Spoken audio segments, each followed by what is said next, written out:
ಇವತ್ತು ಮಿಸ್ ಮಾಡಿದ ಎಲ್ಲರೂ ಕೂಡ ನೋಡ್ಲೇಬೇಕು. ಯಾಕೆಂದ್ರೆ ರಾಘವೇಂದ್ರ ಸೀರಿಯಲ್ ಇವತ್ತು ಅಂದ್ರೆ ವೀಕೆಂಡ್ ಪ್ರಸಾರ ಆಗ್ತಾ ಇದೆ ವಿಭಿನ್ನವಾದಂತ ಒಂದು ಸಮಯದಲ್ಲಿ.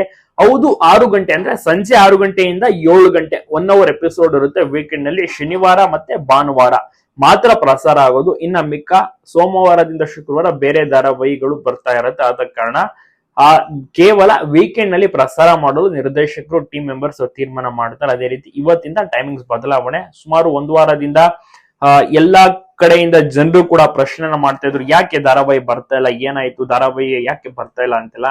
ಆದ್ರೆ ಧಾರಾವಾಹಿಯ ಸಮಯ ಬದಲಾವಣೆ ಆಗಿರೋದು, ದಿವಸ ಬದಲಾವಣೆ ಆಗಿರೋದು, ವೀಕೆಂಡ್ ನಲ್ಲಿ ಪ್ರಸಾರ ಆಗ್ತಿರೋದು ತುಂಬಾ ಜನರಿಗೆ ಗೊತ್ತಿರೋದಿಲ್ಲ.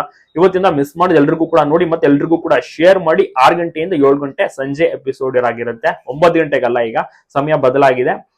6ರಿಂದ 7 ಗಂಟೆ. ಸೊ ಮಿಸ್ ಮಾಡಿದ ಎಲ್ರು ಕೂಡ ನೋಡಿ, ಎಲ್ಲ ಕಡೆ ವಿಡಿಯೋನ ಶೇರ್ ಮಾಡಿ. ತುಂಬಾನೇ ಚೆನ್ನಾಗಿರುತ್ತೆ. ಇನ್ ಮುಂದೆ ವೆಂಕಟನಾಥ ರಾಯರಾಗುವಂತ ಒಂದು ಸಮಯ ಆಗಿರ್ಬೋದು. ಸೊ ಮದುವೆ ನಡೆಯುತ್ತಾ ವೆಂಕಟನಾಥಗೆ ಯಾವ ರೀತಿ ಇರುತ್ತೆ, ಯಾವ ರೀತಿ ಬದಲಾವಣೆಗಳು, ಮಹತ್ವದಂತ ತಿರುವೇನಾದ್ರೂ ಸಿಗುತ್ತಾ, ಸೊ ಅಲ್ಲಿ ಏನಾದ್ರೂ ಗಜೇಂದ್ರ ತೊಂದರೆಯನ್ನ ಕೊಡುವಂತದ್ದು ಏನಾದ್ರೂ ಆಗುತ್ತಾ ಕಾದು ನೋಡ್ಬೇಕಿದೆ. ವೆಂಕಟಾಂಬ ಪಾತ್ರ ಆಗಿರ್ಬೋದು, ರಾಯರ ಪಾತ್ರ ಆಗಿರ್ಬೋದು, ಗೋಪಿಕಾಂಬ ಪಾತ್ರ ಆಗಿರ್ಬೋದು, ಸೊ ಎಲ್ಲರ ಪಾತ್ರ ತುಂಬಾ ಚೆನ್ನಾಗಿ ಮೂಡಿ ಬರ್ತಾ ಇದೆ.